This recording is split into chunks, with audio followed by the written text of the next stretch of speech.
Rule number second here, किसी sentence के subject के रूप में दो या दो से अधिक pronoun use, two and more than two pronoun, here two pronoun, here more than two pronoun use हो, और किसी कंजक्शन से जुड़े हो लाइक एंड और एनी अदर कंजक्शन, तो वहां दोनों जितने भी प्रोनाउंस हम यूज करेंगे सारे प्रोनाउंस आपके कौन से केस में होंगे, नॉमिनेटिव केस में होंगे। फर्स्ट एग्जांपल फोकस करें, क्या लिखा हुआ, you and he, one pronoun second pronoun, दोनों किससे जुड़े हुए हैं, एंड से जुड़े हुए हैं।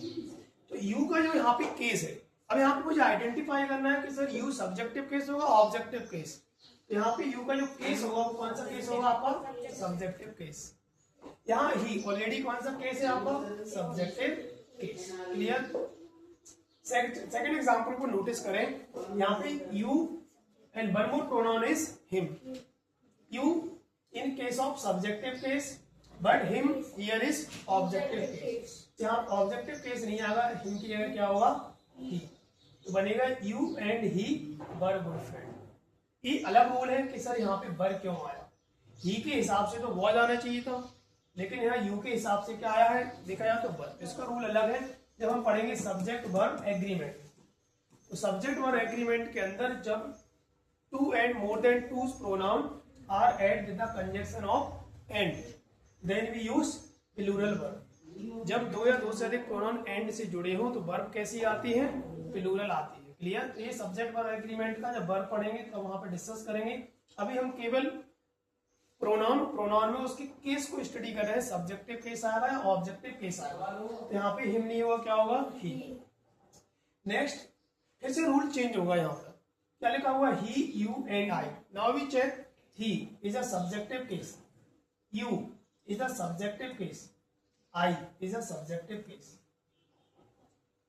जब more than two pronoun and से जुड़े हो, हियर बेटा कॉमा भी किसका काम करेगा, एंड का काम करता है। क्लियर। तो देखा जाए तो ये सही है, क्योंकि यहाँ पे सब्जेक्टिव केस का क्या किया है, यूज किया। फिर भी ये क्या है, इनकरेक्ट है, क्योंकि यहाँ एक रूल चलेगा आपका कौन, 2-3 दैट मीन्स अगर एक सेंटेंस के अंदर एक से ज्यादा प्रोनाउन है तो पहले हमेशा सेकंड पर्सन का आएगा, तो ये सेकंड पर्सन आ गया। फिर आपका थर्ड पर्सन आएगा हिम, यहाँ से हिम गलत हो जाएगा, क्या आएगा आपका, ही। एंड इसके बाद आएगा फर्स्ट पर्सन, यहाँ पे नी रॉन्ग होगा, नी की जगह क्या आएगा, आई। आर इसका जो करेक्ट बनने वाला है you, he and I R.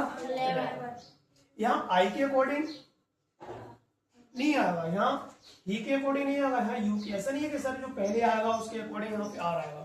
ठीक। जब एक से ज्यादा प्रोनाउन एंड से जुड़े होंगे तो वर्ब कैसी आती है, प्लूरल आती है। तो ये था हमारा नॉमिनेटिव केस के बारे में rule number second.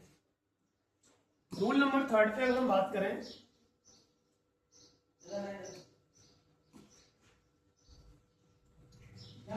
Rule number third, यदि किसी सेंटेंस के वर्ब के सब्जेक्ट के रूप में एक नाउन या एक प्रोनाउन किसी कंजक्शन से जुड़े, चेक करेंगे यहाँ पे Karishma. Karishma is a name of person, that is noun. Here I is a pronoun. दोनों किससे जुड़े हैं, एंड से जुड़े। कंजक्शन एंड और या ईटी से जुड़े हो तो उनमें जो प्रोनाउन यूज होंगे वो नॉमिनेटिव केस में यूज होगा। यहाँ पे करिश्मा इज अ नाउन, और नाउन का आपको पता है सब्जेक्टिव ऑब्जेक्टिव दोनों क्या होते हैं, सेम, बट आई का सब्जेक्टिव अलग होता है, ऑब्जेक्टिव अलग होता है। तो ये सेंटेंस कैसा है आपका, करेक्ट सेंटेंस। बट अगर इसको ऐसे नहीं लिखो, करें Karishma and me go to college every day. अभी इससे पहले रूल्स में प्रोनाउन थे, यहाँ पे नाउन भी है और प्रोनाउन भी। अगर वो सब्जेक्ट के प्लेस पर है, वर्ब के पहले है, तो यहाँ पर मी नहीं आएगा, मी की जगह क्या होगा, आई।